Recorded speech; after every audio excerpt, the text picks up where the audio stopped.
So I got my main harness here for the Holley Terminator X.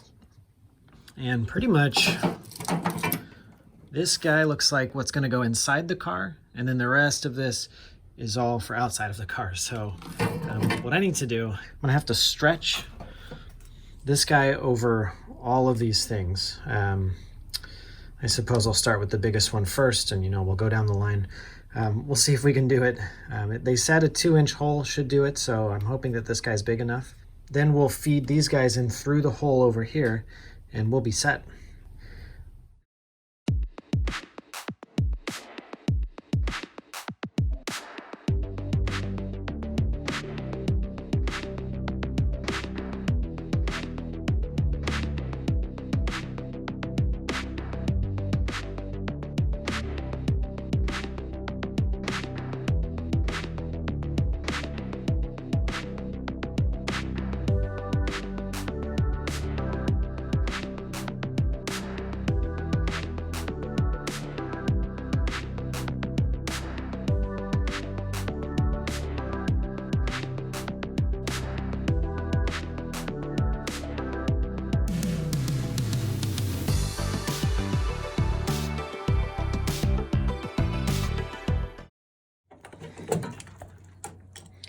All right, ooh, that was quite a stretch to get this guy around there, but the problem is that these plugs are pretty big, and then this loom right about here is really chunky, so I'm not sure how I'm going to get all of these through there once this part of the loom is through there. Well, let's give it a try.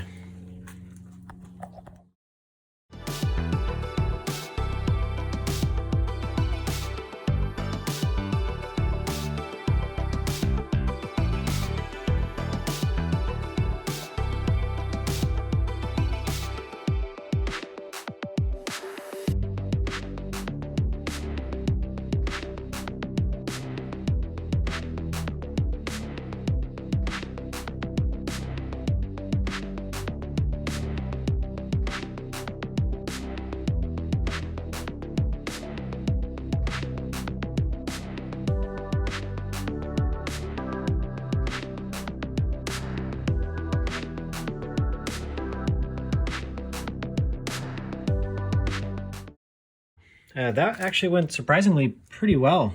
That was awesome. I think in the manual, Holley recommends a 2-inch hole, and I think I got by with just a little bit less. I guess we're measuring from the rubber, so it's not exactly the hole size, but it'll be close. That's 1.6. So I'm thinking the hole is maybe close to 1 3/4. So there you go. We have the wires routed into the engine bay now. I think I'm gonna run a few wires through this guy as well. I'm gonna share this plug and just run another loom for things like power wires and things like that. All right, so now that I have this wiring harness routed through the firewall, and I have just a whole bunch of these wire connectors, whatever, and I have this hanging out right here because I am going to install the computer somewhere in this area. I don't know, behind the dashboard up here, maybe I'll just mount it right there. Anyway, wherever I end up mounting this thing, the wires are all going to end up here. So I have a handful of loose wires here that some of these have to be connected to certain things. So this manual here pretty much seems like it has everything laid out. There are really only a handful of wires here. A fuel pump wire for my relay. I do have this guy right here is my main fuel pump wire, and this is like a big thick gauge, I think a 4 gauge or maybe an 8 gauge fuel pump wire, which actually goes straight to the rear of the car. I routed that guy down here and along this wire, and all the way back. And let's see what else we're dealing with here. So we do have the blue and white wire, which I guess is the tachometer output, which is lucky because this manual says not present on all harnesses. And I, from the very beginning, was planning on using a tach output, so I'm glad that that's there. All right. And out of those guys, there aren't too many more, I don't think. I think maybe I have like an ignition wire and whatever. And then I have this guy here, which actually goes on the outside harness. So that one will be on the other side of the firewall. And this guy has, they're calling this the inputs and outputs wire. So it looks like these guys are just sort of various things that you can plug in. Actually, a few you do need to plug in. In my case, Volt electric fans are part of this guy here. So it's like the gray and red, and so this guy and one of the other ones anyway. And AC kick input, which is good because that keeps the, that's a little sensor that when, you know, the AC kicks on, it brings the throttle down. That'll kind of compensate for that guy. AC shutdown, okay. And then it looks like a few other, I guess, empty. We'll see what they say. It just says input 2. It doesn't specify, but I suppose those are empty, you know, programmable inputs and then one output too. So that's kind of cool. We'll see if we're going to use that. So it looks like just 1 or 2 of these guys need to be run to the outside here. Oh, and then lastly, we have this guy, which is the main power harness. And this one runs straight into the battery, positive and negative. Pretty simple. So this guy gets plugged in. I wonder if is it in here? I don't think so. Okay, so this guy here, this guy goes straight into the ECU here. So I'll also need to route this guy through the firewall here. All right, so I got the power wire coming through the firewall here. There's still a good amount of room in there, so we're still in good shape. And I went ahead and used this loom here to tuck in all of my other wires. You know, got a fuel pump wire and a couple of other power wires for my power windows and things. And then I did find the spot here, right there, inputs and outputs. So that's where these loose wires plugged in. And I have the 3 wires separated. The 3 that I'm going to use so far anyway. The 2 gray ones are for my fans. So these guys will go into the fan relay up over here. And then I have this this guy right here, which is an AC kick.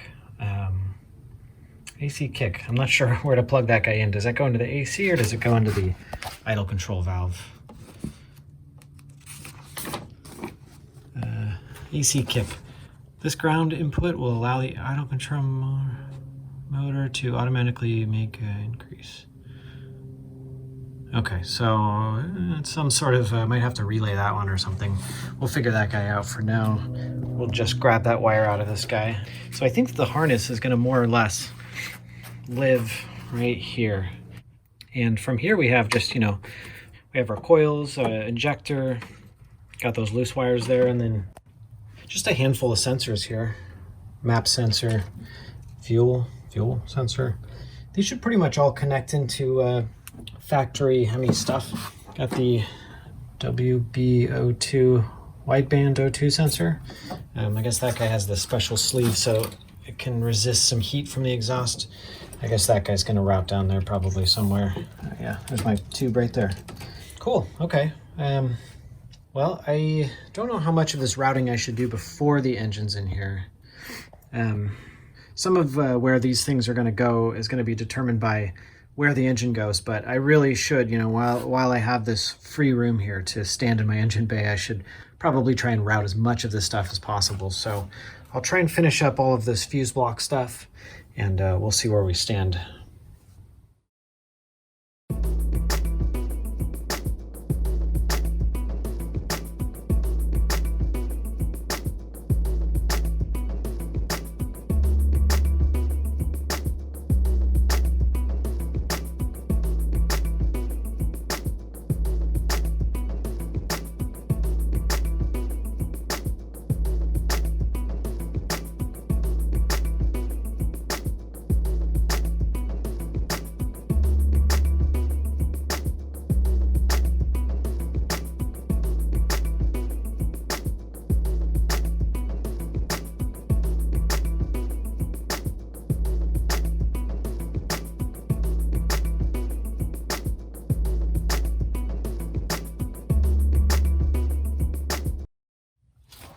All right, there we go. All sealed up and looking good. As soon as this stuff dries, we can hit it with some undercoating, some sort of like rubberized texture undercoating. So it should blend in these kind of like goopy seams here, you know, maybe make it look a little smoother or whatever. All right, there's a shot of the inside all sealed up too. I didn't get any video of me putting on this seam sealer because this stuff dries quick. But yeah, this came out good. I used almost exactly one tube, so that was a lucky break because I did not have a second tube. But I got everything sealed off and had just a little bit extra to go through and make sure every last little, you know, hole was sealed. And this stuff's really good and really important because it's nice to smooth out any of the rough welds and all that stuff, but also it seals off any sort of area that dirt and water and, you know, whatever moisture can get into and start to rust. And this stuff kind of just seals everything off. Cool. All right. Well, so for this guy, I'm not gonna do any undercoating. Instead, I'm gonna use some, I think it's enamel paint, which is kind of like a tougher paint. You know, it creates like a shell. That's what I used on this stuff here, and it's actually like a very durable, you know, tough paint. So I think that's gonna be the next step, is just to hit this guy. And that stuff I can put on with a paintbrush, so I don't have to worry about, you know, blocking off any stuff for spray paints or anything like that. So awesome. That's it. Transmission tunnel is sealed, finished. Feels good to have that thing done. So as I was getting ready to paint the floor, I kind of realized something, and that's if I do want to install this center console here, I'm actually going to have to weld brackets for it, you know, to mount to the floor. And I'm going to want to do that before I paint and undercoat, especially because welding on this thing is going to burn up any sort of paint that I have on there. And it's also going to burn up the bottom, you know, rubber undercoating that I'm going to put on this thing. So this center console was kind of something I was going to, you know, mess around with at the end and maybe try and get it to fit when I got around to it. But I realized, you know, this might be kind of my only shot right now to get this thing in there and, you know, mounted the right way without having to, you know, re-undercoat and all that stuff, which of course I can't do once the transmission's in there. So, so I'm thinking it's time to see if I can get this guy going. It's not going to be easy because I'm going to have to sculpt it to how the floor looks right now, but I'm gonna give it a shot. You know, I think I sort of have a plan. So I started cutting a piece of cardboard to kind of, I guess, sort of mimic the shape that this thing's gonna have to be, and I guess I'll probably end up cutting and test fitting and doing that about 100 times before I get this thing to fit just the way it needs to be. So this thing is kind of close. I mean, it's, you know, needs a little bit of trim here and there. So let me see if I can get this thing fitting perfectly to the transmission tunnel. And then we'll see if we can, I guess, sort of translate that shape onto the center console. All right, here goes nothing.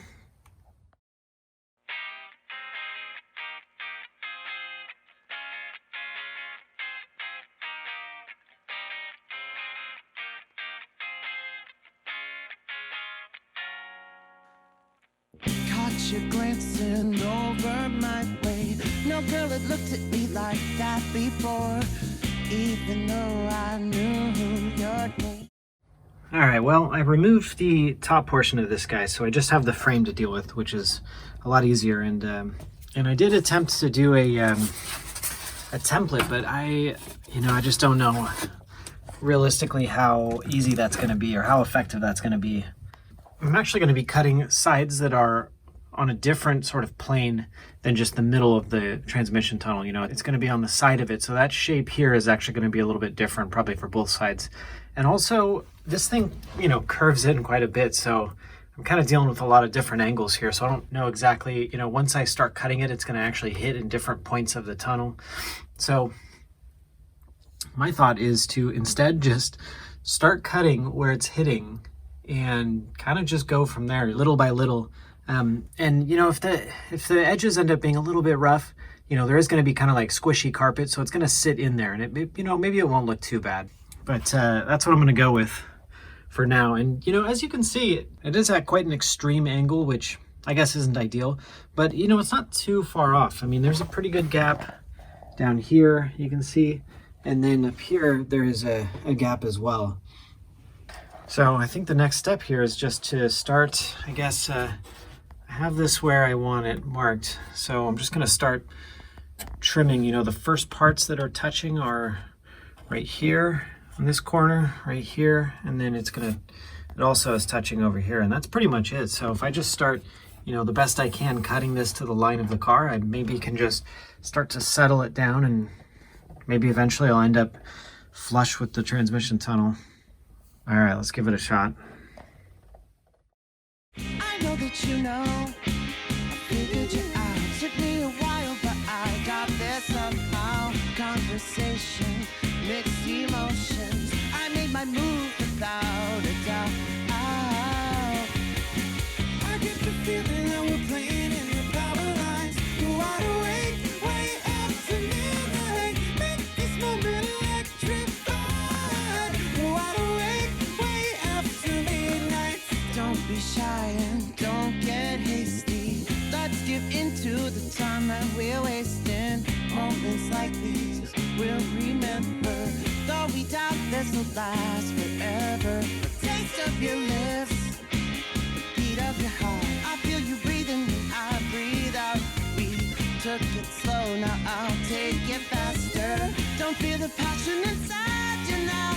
Oh, I get the feeling that we're playing in the power lines. We're wide awake, way after midnight. Make this moment electrified. We're wide awake, way after midnight.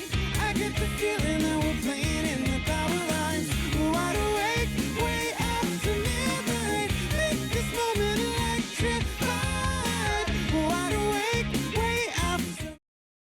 All right, we're actually getting somewhere here. This thing's sitting a lot more flat on this. I mean, it's pretty close, I will say, in the back here. The gap has been reduced greatly. But as you can see here, it's, you know, it's getting there. It's getting close. I mean, this is kind of seems like this is a good method to cut this thing down. It still is ramped up quite a bit. You know, I want it to lay flat, so I think we'll have to start cutting a lot off the front here. And I can see right there, it's starting to hit in the front now. Now that I've cut this side down, the front's kicking up a lot. So I think my next thing will be to cut, you know, some of this, and then I'll probably end up cutting down this side too.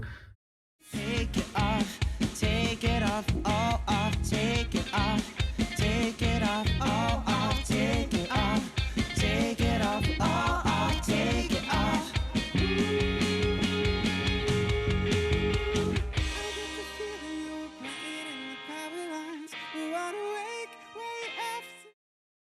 All right, I got this thing cut pretty good here. It pretty much hugs the transmission tunnel just about everywhere. You know, only small gaps here and there. I mean, not really anything to worry about. There is still a little bit of a slant, but I think that's going to be okay. Just a little bit of an upward slant isn't going to be a big deal, and I don't think there's really much to do about that because this is it's such a, you know, upward slanting transmission tunnel. So I definitely did tame the slant a little bit here. But, you know, I don't want to cut off too much there because it's starting to get a little bit like wobbly and weak up there. So I think I'll probably call it right there. So I think as it sits is pretty good. Let's put this, here, I'll get this thing positioned. I'll put this top on.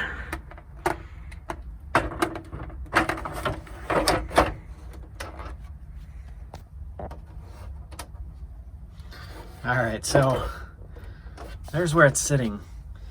And I trimmed as much as I could while still leaving just a little bit of a lip so it can support the plate that I end up putting on here to kind of finish this off. And it's, you know, it's okay, I think. I looked back at an earlier video to make sure, you know, to see where this shifter sat.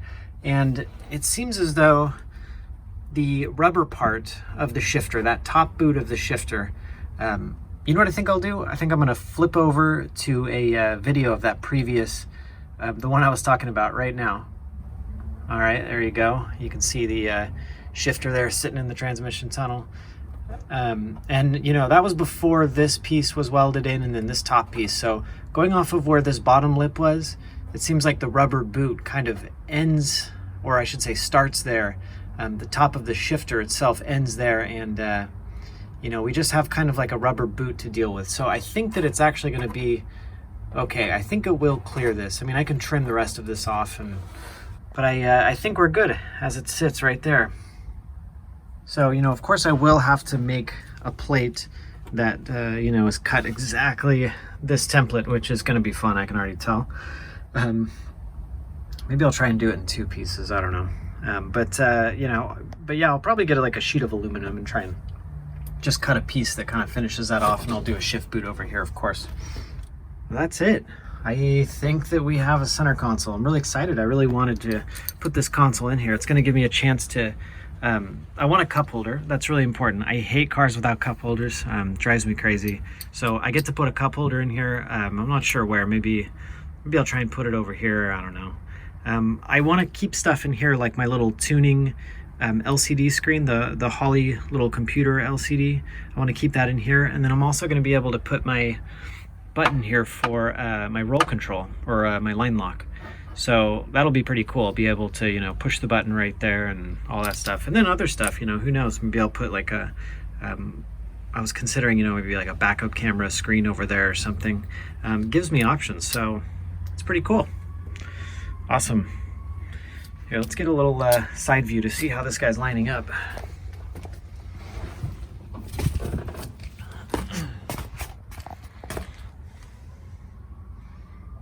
There you go. Look at that. Perfect.